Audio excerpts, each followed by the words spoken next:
त्यांचा सांगाडा असणारी संस्था म्हणजे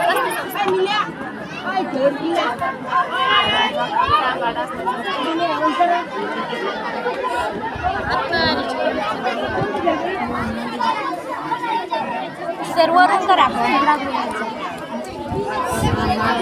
आता गरम झाल्यानंतर काय होतं मग? तो मोठा झाल्यावर तो मोठा होतो आणि मोठा होत चालतो. हो आणि पाण्यात टाकल्यावर छोटा होतो.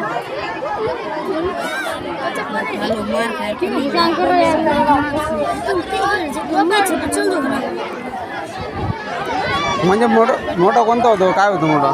उष्णता दिल्यामुळे तो गोळा मोठा होतो, प्रसरण पावतो तो आणि पाण्यात टाकल्यावर तो आकुंचन पाहून छोटा होतो.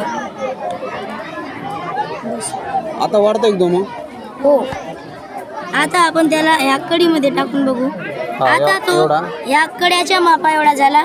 हा. धातूच्या गोळ्याला पाण्यात टाकून धातूच्या गोळ्याला उष्णता दिल्यामुळे तो प्रसरण पावतो व मोठा होतो. आता आपण त्याला पाण्यात टाकून बघू. थोडा वेळ थंड करू द्या.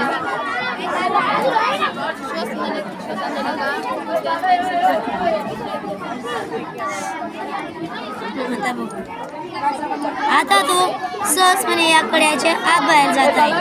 थंड झाल्यावर धातूचा गोळा आकुंचन पावतो व लहान होतो. अरे वा. हो, छान.